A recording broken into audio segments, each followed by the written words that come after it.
नमस्कार। Justice for Nirbhaya में आप सबों का स्वागत है।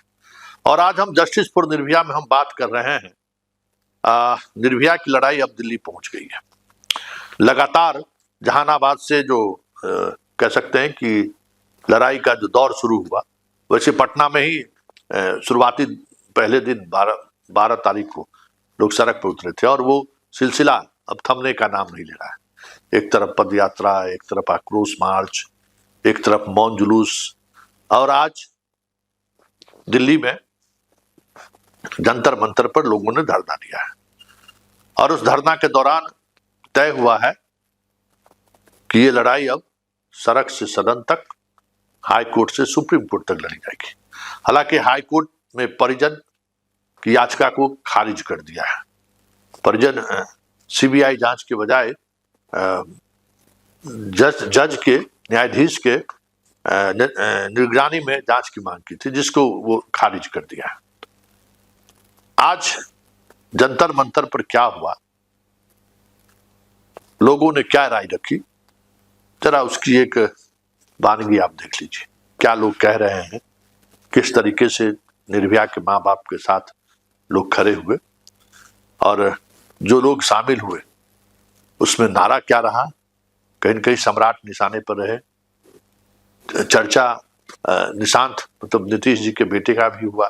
जिस तरीके से एक चैनल, लगातार कई चैनल खबरें चला रही है, एक बर्खास्त कहे या फिर जबरन सेवानिवृत्त जिन आईपीएस अधिकारी को दी गई है, उसके हवाले से खबर जिस तरीके से चलाई जा रही है कि निशांत का डीएनए टेस्ट होना चाहिए, निशांत विदेश भाग सकता है, सीबीआई मेरा बयान ले, एसआईटी हमसे पूछताछ करे, हम बयान दर्ज कराना चाहते हैं कि निशांत की इसमें क्या संलिप्तता है। आज वो जंतर मंतर पर भी सुनने को मिला। तो क्या हुआ जंतर मंतर पर, जरा उसकी एक वानगी आप भी सुन लीजिए। हमारा एक ऐसा भाई जो इस केस को राष्ट्रीय स्तर से लेकर के अंतर्राष्ट्रीय स्तर तक पहुंचाया, उसको साजिश के तहत 31 साल पहले के किसी छोटे से एफआईआर में इसलिए कैद कर लिया कि आज के वो मीटिंग में अपनी आवाज बुलंद न करे। ऐसी सरकार को इस पे जगना पड़ेगा। बहुत हो गया। बेटी पढ़ाओ बेटी बचाओ का सिर्फ नारा मात्र देने से नहीं चलेगा। हम उन्हें सोने नहीं देंगे। ऐसे बेटियों के साथ अहिंसा होते हुए हम नहीं देख सकते हैं। उन्हें हिंसा बंद करना पड़ेगा और नारा को सार्थक करना पड़ेगा। यह बेटी ही काफी है। एक बेटी को जब आप समझते हैं कि शोषण करेंगे, यही बेटियां मिलकर दुर्गा से जब काली का रूप धारण कर ले। सुन लिए, छोटे छोटे क्लिप में खबरें आई हैं, क्या उन्होंने कहा है, वो सारी चीजें आपके सामने हैं। लेकिन एक बड़ा सवाल है, क्या निर्भया की लड़ाई उसके जस्टिस के लिए लड़ी जा रही है, या फिर निर्भया की लड़ाई के सहारे कोई सियासत तो नहीं हो रहा? क्योंकि जिस तरीके की चीजें दिख रही हैं और जिस स्तर पर दिख रही है, अब ये लग रहा है कि ये इसमें एक कोई न कोई बड़ी सियासत शुरू हो गई है निर्भया को लेकर। वैसे निर्भया के परिवार या निर्भया के समाज के लोगों के गुस्से में वैसे तमाम नेता हैं, चाहे वो ललन सिंह हो, चाहे विजय सिन्हा हो, चाहे गिरिराज सिंह हो, तमाम भूमिहार के जितने बड़े नेता हैं, आज वो भी निशाने पर है कि वो चुप क्यों है। डीजीपी तो निशाने पर है ही। डीजीपी के बारे में तो आज एक कदम आगे उन्होंने बयान दे दिया कि हमको पैसा का प्रलोभन दे रहे थे।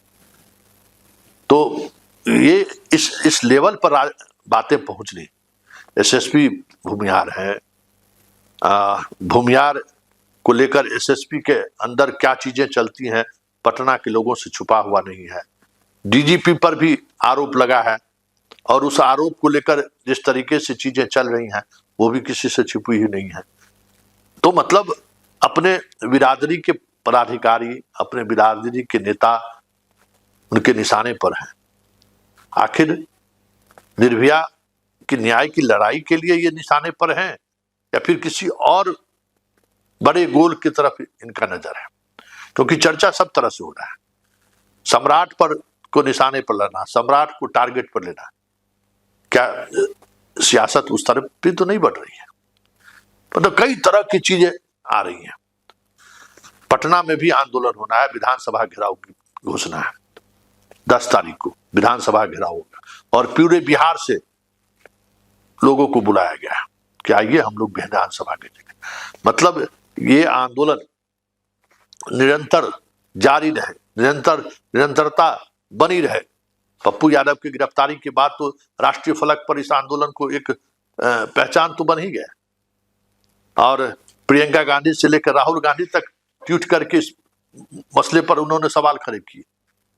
कई बात हुई, आज बात तो यहां तक हो गई थी कि परिजन से प्रियंका गांधी मिल सकते हैं, हालांकि अभी तक उसकी कोई खबर नहीं आई, लेकिन दिल्ली में कोशिश हो रही है कि राहुल और प्रियंका में से किसी से भी परिजन को मिलाया जाए। इस लेवल पर जो राजनीति हो रही है, क्या इस राजनीति के पीछे ये राजनीति भी तो नहीं है कि जो सवर्ण वर्ग बीजेपी के लिए किसी भी हद तक जाने को तैयार रहा है, कहीं उसका मोह भंग तो नहीं हो रहा है, या फिर मोह भंग करने की कोशिश तो नहीं चल रही है, या फिर बिहार की सियासत में जिस तरीके से सम्राट चौधरी का कद बढ़ रहा है, क्या उस कद को छोटा करने की कोशिश तो नहीं है। बहुतरीय सवाल है और बहुतरीय सवाल के बीच कुछ सवाल अनुत्तर सवाल ऐसे भी हैं कि निर्भया को लेकर अभी तक जो पुलिस की जांच जहां आकर ठहर सी गई है, सीबीआई 1 सप्ताह हो गया।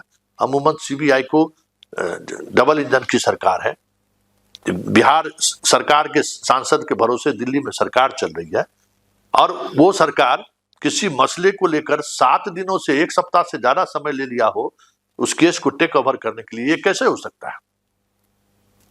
डबल इंजन की बीजेपी और जदयू दोनों की सरकार है, भारत सरकार बीजेपी और जदयू के सांसद के भरोसे चल रहा है और ऐसे में बिहार की सरकार के द्वारा अगर कहा जा रहा है कि इस जो मामला है उस मामले को की जांच सीबीआई से कराई जाए और 1 सप्ताह तक सीबीआई इस पर कुंडली मारकर बैठा रहे, या क्या ये क्या स्वाभाविक है? क्या ये भी स्वाभाविक नहीं है, ये भी संयोग नहीं है। तो सारी जो चीजें चल रही है एक बड़ा प्रयोग का हिस्सा दिख रहा है और ये तय मानिए कि 10 तारीख को जो विधानसभा मार्च है उस दिन कोशिश तो होगी, क्योंकि बिहार पुलिस जहां जाकर चुप बैठ गई है और उसमें क्या मजबूरी है ये समझ से परे की बात है। बिहार पुलिस को सब कुछ पता है, वजह क्या है, कहां घटना घटित हुई है, पोस्टमार्टम रिपोर्ट में जो रिपोर्ट आया है उसके पीछे की बैकग्राउंड क्या है, स्पर्म को लेकर जो बातें सामने आई है वहां क्या है। मतलब हर जगह पे कुछ ना कुछ चीजें ऐसी हैं जो एक संदेह पैदा करता है और उसके बावजूद भी बिहार पुलिस कार्रवाई करने से बच रही है, उल्टे पप्पू यादव को गिरफ्तार कर लेती है, जिससे बिहार के लोगों में एक बात और परसेप्शन बनता जा रहा है कि जरूर कोई नेता का बेटा है इसमें। और अमिताभ दास जैसे लोग तो बोल ही रहे हैं कि नीतीश कुमार का बेटा इसमें शामिल है। तो ये जो एक परसेप्शन बन रहा है उस परसेप्शन को रोकने में बिहार पुलिस पूरी तौर पर विफल रही है और पप्पू यादव की गिरफ्तारी ने तो और कह सकते हैं कि उसको एक नई हवा दे दी है। गांव गांव में चर्चा हो रहा है कि जरूर कोई नेता का बेटा है, इसलिए कोई ब्यूरोक्रेट का बेटा है, इसलिए जो है सो पप्पू यादव को लोग गिरफ्तार कर लिया है, इसलिए पुलिस जो है सो जांच ठंडे बस्ते में डाल दिया है। सवाल करते हैं कि भाई रेप तो हुआ, ठीक है आत्महत्या कर ली, रेप तो हुआ, किसने रेप किया, क्या वाकई में रेप हुआ, बड़ा सवाल है। और उस मामले पर बिहार पुलिस चुप क्यों है? प्रेस कॉन्फ्रेंस किया उन्होंने तो बहुत सारे उत्तर देने से वो बचते रहे। मतलब पूरे घटनाक्रम को अगर आप देखिए ना तो उसमें ये साफ दिख रहा है कि पुलिस कार्रवाई करने के बजाय, एक्शन के बजाय पॉलिटिक्स कर रही है।